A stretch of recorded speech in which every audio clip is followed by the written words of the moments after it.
Metal Gear is one of those franchises where I can confidently say, I have played everything. Mainline games, spin-offs, weird side projects, you name it. Even the obscure stuff like Metal Gear Solid Mobile, which I actually covered last year in a previous video. But there was always one game missing, one final entry that I never touched. Metal Gear Solid Touch. Developed by Kojima Productions and published by Konami during the early days of mobile gaming. It was released on March 18, 2009 exclusively for iOS devices like the iPhone, iPod Touch, and later the iPad. And just like many other publishers and developers at the time, Konami was trying to figure out exactly how to bring a major console franchise onto a touchscreen device. But instead of adapting the complex stealth gameplay that defined the series, Metal Gear Solid Touch took a very different approach. The game is essentially a simplified retelling of Metal Gear Solid 4 Guns of the Patriots. It uses the environments, characters, and the story of MGS 4, but turns the gameplay into a rail shooter. Something much closer to Time Crisis than a traditional Metal Gear. And while it was never meant to be a full-scale Metal Gear experience, it was still an official entry in the franchise, and despite being a hardcore Metal Gear fan, I completely ignored it. Not because I couldn't play it, but because honestly, nothing about it seemed interesting to me. The game cost $8 when it launched in 2009. That might not sound like much today, but back then it was very expensive for a mobile game. And for what it offered, it just didn't feel worth it to me. Because unlike Metal Gear Solid Mobile, which genuinely tried to adapt stealth gameplay into a mobile format, Metal Gear Solid Touch looked much simpler. Just a touchscreen rail shooter using MGS4 assets. No stealth, no freedom, no real depth. Just tapping enemies on a screen. Plus, my mentality toward mobile phone games was very different back then. I always had a somewhat condescending view of them, seeing them as nothing more than cheap distractions.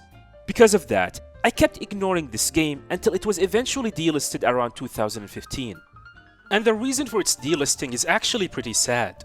Older iPhones used a 32-bit architecture, which is what Metal Gear Solid Touch was built for. By 2013, Apple started transitioning from 32-bit to 64-bit. And by June 2015, the company required all app and game developers to support 64-bit architecture. And instead of updating the game to support 64-bit devices, Konami took the lazy route. They simply pulled the plug and practically erased the game from existence. Today, modern iPhones simply can't run it anymore. It can't be downloaded, it can't be emulated easily, and you definitely can't downgrade your current phone to make it work. If you want to play Metal Gear Solid Touch today, you need an old iPhone running a 32-bit version of iOS with the game manually installed, which is a lot. So for years, I completely dismissed it, never touched it, never even attempted to play it. Until now. So what changed? Why go back to a forgotten mobile spin-off 16 years later? Well, it started in the most random way possible. I was cleaning out the storage room with my wife, just organizing old stuff, throwing away things we did not need anymore. And then I found something. My very first iPhone, the iPhone 4. It was still in a great condition, and it even had the charging cables. Immediately I started wondering, could this thing actually run Metal Gear Solid Touch? And with the help of a friend, we jailbreak the phone, downgrade it to iOS 6, manually installed the game, and it worked! But I didn't play it right away, because if I am finally experiencing this game for the first time, I want to do it properly, live, on stream.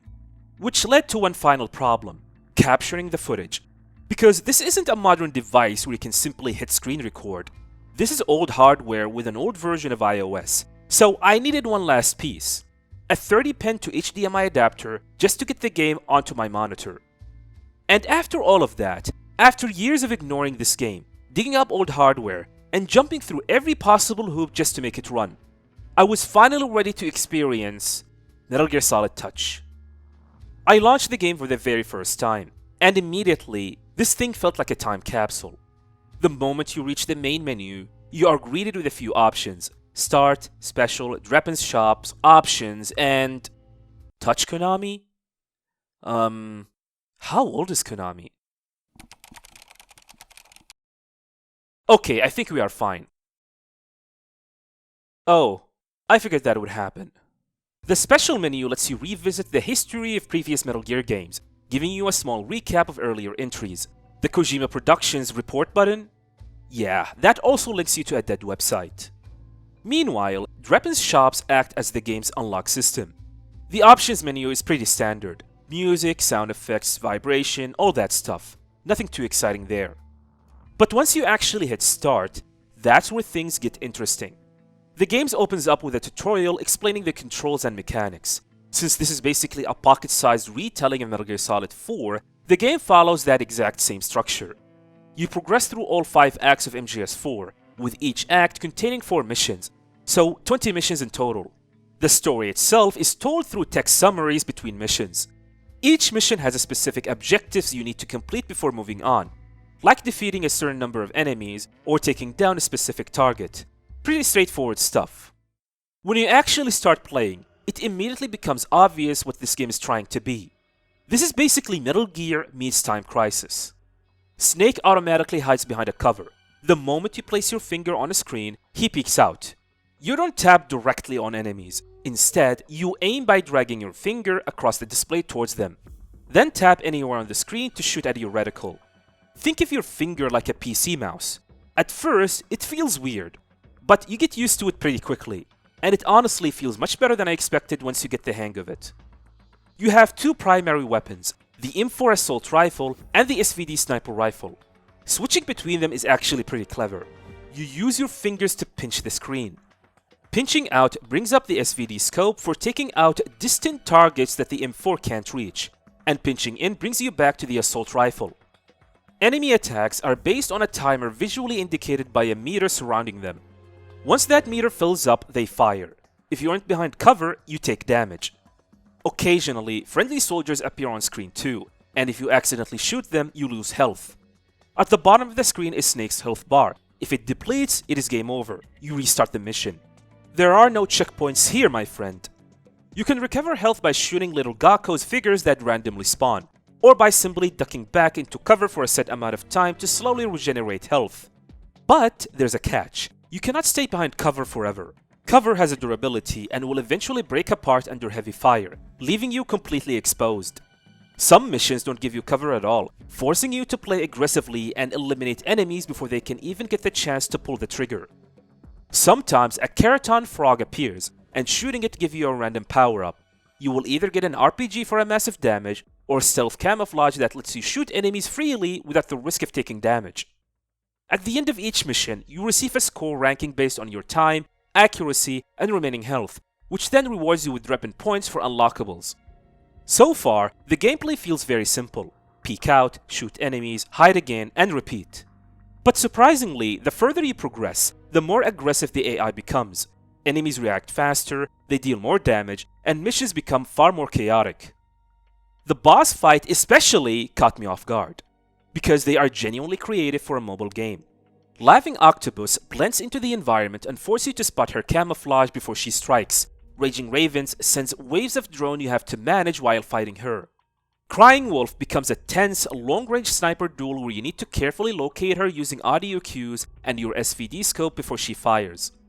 And fights like Metal Gear Ray, Screaming Mantis, and Liquid Ocelot are incredibly unique for a mobile game. You don't fight Vamp in this game. I wonder why he wasn't included. Overall, the gameplay itself is fine. It works, better than I expected. But there are definitely issues that start becoming more obvious later on. The biggest issue that I had is you cannot move your aiming reticle while hiding behind cover. This becomes a massive problem in later missions, where enemy attacks are almost instant. Every time you peek out, you first have to reposition your reticle before shooting, and that leaves you exposed to enemy fire. Some mechanics are also explained very poorly. The best example is the Screaming Mantis fight. At one point during the fight, you get the Mantis doll and you're supposed to shake your phone. Simple enough, right? Except the game never tells you how hard you're supposed to shake it. So, during my stream, I was gently shaking the phone, wondering why nothing was happening. Turns out, you have to shake your phone violently like you're trying to throw it across the room. Another issue is visibility. It is incredibly hard to see what's going on sometimes, especially during fights like Crying Wolf, where she is tiny and far away, Or the Screaming Mantis fight where you need to shoot down incoming knives attack that you can barely even see. This is largely due to the iPhone 4's small 3.5-inch screen, which made certain encounters a massive headache. I have been told this issue is much less noticeable on an iPad due to the larger screen size, but on a phone, it is a genuine struggle to see what is trying to kill you. I also noticed that this game absolutely tanks your battery. My phone straight up died on me during my first playthrough on stream. Oh no, my phone died. It's dead. It's dead. It died. To be fair, the phone wasn't fully charged to begin with, so I don't know whether my iPhone 4 has a poor battery health or if the game itself simply consumed too much power. Once you finish the game, you unlock survival mode, and this mode is no joke. You play every mission back to back with your time, health bar, and other stats carrying over from mission to mission. If you get a game over, you have to start from the very beginning. It is incredibly challenging. You need to stay alert and only shoot during safe opportunities. You absolutely cannot afford to lose a massive amount of health early on, because it will come back to bite you later in the run. I actually did a speedrun of this mode on my stream, so if you want to see that, I will drop the link in the description below. So, after beating the game, what's left? Well, you can dump your hard-earned points into Drepin's shop. You can buy artwork, drawings, 3D renders, and wallpapers for your phone using Drepin points. But some of them are ridiculously expensive, and this game doesn't have any microtransactions, meaning you actually have to replay missions and grind them over and over to earn points. I guess Konami really wanted people to stick with this mobile game for a long time. So, in conclusion, after finally playing Metal Gear Solid Touch, was it worth all the effort? Well, I think so.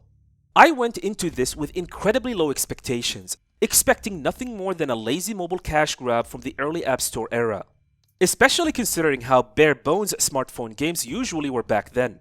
But after finally playing it, yeah, I think it was worth the effort. Not because the game is some hidden masterpiece, it really isn't, and I definitely don't think it's one of the stronger games in the franchise. Unlike Metal Gear Solid Mobile, which I was blown away with how ambitious it was, Metal Gear Solid Touch doesn't even come close to that level. But at the same time, it is also nowhere near as bad as I expected it to be. What I got instead was surprisingly decent little rail shooter. Simple, short, a bit repetitive, but still enjoyable for a couple of hours. That being said, if I am being critical, I really don't think this experience justified the original $8 price tag. Maybe for $5, sure. But $8 for a mobile game back in 2009 was pretty steep, especially for something this limited. It doesn't really capture what makes Metal Gear special. The stealth, the freedom, the sandbox gameplay. Most of that is missing here. But for what it is trying to be, it works well enough. It is exactly what you would expect from a 2009 mobile game. A fun, cheap little distractions for about 2 hours. Except this one wasn't exactly cheap. And honestly, I'm just glad I finally got to cross this one off the list. Because after all these years, I can finally say that I have played every Metal Gear game. Even this one. So tell me, my friends, have you played Metal Gear Solid Touch? What did you think of it? Let me know in the comments below. Thank you for watching, and have a nice day.